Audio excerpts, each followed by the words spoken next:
ഭക്ഷണം കഴിച്ചായിരുന്നോ? ആ കഴിച്ചു. ചോറുണ്ടാക്കി കഴിച്ചു. ഇവിടെ കിടന്ന് ഇയർബഡൊക്കെ എടുത്ത് മോളാന്നോ എടുത്ത് കളഞ്ഞേ? എന്തിനാ എടുത്ത് കളഞ്ഞേ? ആരും ഇല്ലേ നോക്കാനൊന്നും? ആരും ഇല്ല? മക്കളൊക്കെ ഉണ്ടോ? 4 മക്കളുണ്ട്. ഒരാൾ മരിച്ചു പോയി, പോയിട്ട് 3 ഉണ്ട്. 3 പേരുണ്ടോ? 3 പെമ്മക്കളോ ആമക്കളോ? 2 പെമ്മക്കളും 1 ആമക്കളും. അവരാരും വരുത്തില്ലേ? ആരും വരുത്തില്ല. അവർക്കെല്ലാം ബുദ്ധിമുട്ടായി. ഒന്ന് നിൽക്കുന്ന ആളായത് സുഖമില്ലാത്ത മോളിന്ന് ലേഖനി വന്നായിരുന്നു മൂത്തോള്. അന്ന് വന്നതാ? ആ, എൻ്റെ അഭിപ്രായം ഇടയിൽ തന്നെ ആക്കണം, അവർ വരുന്നുണ്ട്. പ്രിയപ്പെട്ടവരെ, നിങ്ങൾ ഈ വീഡിയോ പരമാവധി ഒന്ന് ഷെയർ ചെയ്യണം. ഈ ഒരു അവസ്ഥ ഇനി ഒരു മനുഷ്യർക്കും ഉണ്ടാകരുതെന്ന് നമുക്ക് പ്രാർത്ഥിക്കാം. ഒരു വീട്ടിൽ 4 ആളുകൾ ദുരിത ജീവിതം നയിക്കുന്നു. കൊല്ലം ജില്ലയിലെ ഓച്ചിറ മടത്തിക്കര കുരുവയിൽ വീട്ടിലാണ് വാർദ്ധക്യമെത്തിയ ഈ 4 ജന്മങ്ങൾ കഷ്ടത അനുഭവിച്ചു വന്നത്. കിടപ്പ് രോഗിയായ സതി, ഇവരുടെ ഭർത്താവ് കൊച്ചുനാണു, അദ്ദേഹത്തിൻ്റെ അനുജൻ കൃഷ്ണൻകുട്ടി, നാടുവിൻ്റെ മകൾ, കാഴ്ചപരിമിതിയും ഭിന്നശേഷിയുമുള്ള മകൾ അമ്പിളിയും. സതിക്കും നാണുവിനും 4 മക്കളുണ്ട്. ഒരാൾ കുറച്ച് നാളുകൾക്ക് മുമ്പ് ജീവനൊടുക്കിയിരുന്നു. മറ്റൊരു മകളാണ് അമ്പിളി. പിന്നെയുള്ള 2 പേർക്കും ഇവരെ സംരക്ഷിക്കാൻ കഴിയില്ല എന്നാണ് അവർ പറയുന്നത്. പോലീസും ജനപ്രതിനിധികളും സംസാരിച്ചിട്ട് പോലും ആ മക്കൾ ആരും തന്നെ തിരിഞ്ഞു പോലും നോക്കിയില്ല.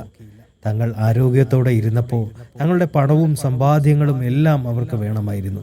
ഇപ്പോൾ ആർക്കും ഞങ്ങളെ വേണ്ടാതായി എന്നാണ് ഇവർ വേദനയോട് ഞങ്ങളോട് പറഞ്ഞത്.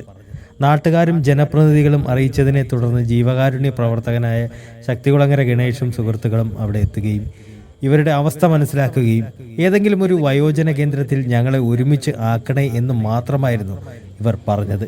അവരുടെ ആ വേദന മനസ്സിലാക്കിയ ഗണേശേട്ടൻ കണ്ണകി ശാന്തിതീരം എന്ന വയോജന കേന്ദ്രവുമായി ബന്ധപ്പെട്ടു. അച്ഛനമ്മമാരുടെ ഈ കാര്യം പറഞ്ഞപ്പോൾ യാതൊരു മടിയും കൂടാതെ ഇതിൻ്റെ നടത്തിപ്പുകാരിയായ അമ്പാടി ജയശ്രീ സംഭവ സ്ഥലത്തേക്ക് ഓടിയെത്തുകയായിരുന്നു. അച്ഛനമ്മമാരെ എടുത്തുകൊണ്ട് പോയി വൃത്തിയാക്കി വസ്ത്രങ്ങൾ മാറ്റി ഇവിടെ നിന്നും കണ്ണകിയിലേക്ക് കൊണ്ടുപോവുകയും ചെയ്തു. അച്ഛനമ്മമാരെ വളരെ സന്തോഷത്തോടെ ഇനിയുള്ള കാലം സംരക്ഷിക്കുമെന്നും അമ്പാടി ജയശ്രീ പറഞ്ഞു. ഗണേശേട്ടൻ പറഞ്ഞാണ് ഞാൻ ഈ വിവരം അറിയുന്നത്. നമ്മുടെ തൊട്ടടുത്ത് തന്നെയാണ്. പക്ഷെ ഞാൻ ഇതുവരെ ആരും പറഞ്ഞറിഞ്ഞില്ല. പിന്നെ ഗണേശേട്ടൻ പറഞ്ഞ അനുസരിച്ച് ഞാൻ നമ്മുടെ മെമ്പർ മാളുവിനെ വിളിച്ച് കാര്യങ്ങൾ ചോദിച്ചു. അപ്പോൾ വേഗം ഇവിടം വരെ എത്തണമെന്ന് പറഞ്ഞു. വന്നപ്പോൾ അമ്മ വളരെ വൃത്തിഹീനമായ അവസ്ഥയിൽ കിടക്കുമായിരുന്നു. അപ്പം ഇത്രയും അടുത്തുള്ള ഇങ്ങനെ ഒരു സ്ഥാപനത്തിൽ നമ്മളെടുത്ത് ഈ അമ്മയെ സംരക്ഷിക്കാൻ കഴിഞ്ഞാൽ നമുക്ക് ഒരുപാട് സന്തോഷമുണ്ട്. ഇനിയുള്ള ഇവരുടെ എല്ലാവരുടെയും പരിചരണം കണ്ണകി ശാന്തിതീരം. കൊച്ചുനാണു കുഴുവേലി വീട്ടിലെ സതിയമ്മ എന്ന ഈ അമ്മയ്ക്ക് ഏറെ നാളുകളായിട്ട് അസുഖം പ്രാപിച്ച് കിടക്കുകയാണ്. ഇപ്പം 3-4 മാസം കൊണ്ട് മക്കൾ വന്ന് തിരിഞ്ഞു നോക്കാത്തൊരവസ്ഥയാണ്. ഒട്ടും തന്നെ നോക്കുന്നില്ല. ഇടയ്ക്കൊരു മോള് വന്ന് ഒന്ന് വൃത്തിയാക്കി കൊടുക്കുന്ന മാത്രമേ ഉള്ളായിരുന്നു.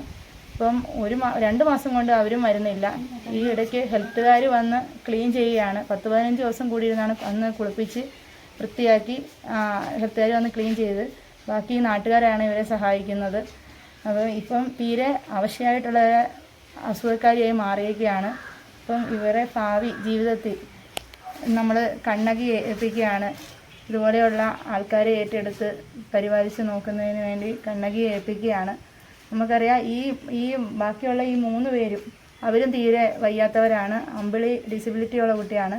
അതുപോലെ തന്നെ അച്ഛന്മാർ വാർദ്ധക്യം പ്രാപിച്ച് ഉരുണ്ടു വീഴുന്ന ഒരവസ്ഥ തന്നെയാണ് ഇപ്പോൾ ഉള്ളത്. ഇപ്പം നാട്ടുകാരെ എല്ലാവരുടെയും സഹായത്തോടെ എല്ലാവരും കൂടി ആലോചിച്ച് ഇന്ന് കണ്ണകി ഏൽപ്പിക്കുകയാണ്. ഇന്ന് നമ്മൾ പോലീസ് സ്റ്റേഷനിൽ ഇതുപോലെ പരാതി കൊടുത്തിട്ടുണ്ടായിരുന്നു. അപ്പം അവിടെ മക്കളെ മോളും വന്ന്, അതുപോലെ മോൻ ഇവിടെ ഇല്ല, മരുമോളാണ് രാവിലെ വന്നത്. പക്ഷേ പോലീസുകാർ പറഞ്ഞിട്ടും പഞ്ചായത്ത് പ്രസിഡൻറ്റ് ഇവിടെ ഉണ്ടായിരുന്നു. എല്ലാവരും പറഞ്ഞിട്ടും അവർ ഏറ്റെടുക്കാൻ തയ്യാറായില്ല. മോള് തീരെയും നോക്കത്തില്ലെന്നുള്ള രീതിയിൽ തന്നെയാണ് പറഞ്ഞത്. പിന്നെ മരുമോള് അവർക്ക് സാമ്പത്തികമായിട്ട് ഒരു ബുദ്ധിമുട്ടാണെന്നാണ് മരുമോള് പറഞ്ഞത്. അപ്പോൾ ഇതെല്ലാം കണക്കിലെടുത്തുകൊണ്ട് പോലീസ് സ്റ്റേഷനായിട്ടും പോലീസുകാരും എല്ലാവരും കൂടെ ചേർന്ന് നമ്മൾ നാട്ടുകാരും എല്ലാം കൂടെ ചേർന്ന് നമ്മൾ കണ്ണകി ശാന്തിതീരത്തിൽ ഏൽപ്പിക്കുകയാണ്. ഇവരെ നമ്മളിപ്പോൾ ഏൽപ്പിക്കപ്പെട്ട എന്തെങ്കിലും വിലപിടിപ്പുള്ള സാധനങ്ങൾ എന്തെങ്കിലും ഉണ്ടോ? ഇല്ല, ഇവരെ വിലപിടിപ്പുള്ള ഒരു സാധനവും ഇല്ല, ഒന്നുമില്ല. പ്രിയപ്പെട്ട ഇവരുടെ മക്കളെ, നിങ്ങളോടാണ്. എന്തിനാണ് നിങ്ങൾ ഇത്രയും ഇവരെ വേദനിപ്പിക്കുന്നത്? നിങ്ങളുടെയൊക്കെ ചെറുപ്പകാലത്ത് നിങ്ങൾക്ക് വേണ്ട എല്ലാം നൽകിയിട്ടും വളർത്തി വലുതാക്കിയിട്ട് അവരുടെ അവസാന നാടുകളിൽ പോലും ഒരിറ്റു വെള്ളം കൊടുക്കാതെ സംരക്ഷണം നൽകാതെ നിങ്ങളൊക്കെ മനുഷ്യർ തന്നെയാണോ? നിങ്ങളൊക്കെ എന്താണ് ഈ കാണിക്കുന്നത്? പ്രേക്ഷകരെ, നിങ്ങൾ ഈ വീഡിയോ പരമാവധി ഒന്ന് പങ്കുവയ്ക്കണം. ഇനിയും ഇതുപോലെയുള്ള മക്കൾ ഉണ്ടാകാതിരിക്കാൻ, ഇതുപോലെ അച്ഛനമ്മമാർ വാർദ്ധക്യത്തിൽ ചങ്കുപൊട്ടി നമ്മുടെ മുമ്പിൽ കരയാതിരിക്കുന്നത് നമുക്ക് കാണാതിരിക്കാൻ നമുക്ക് ഈ വീഡിയോ പരമാവധി ഷെയർ ചെയ്യേണ്ടതുണ്ട്.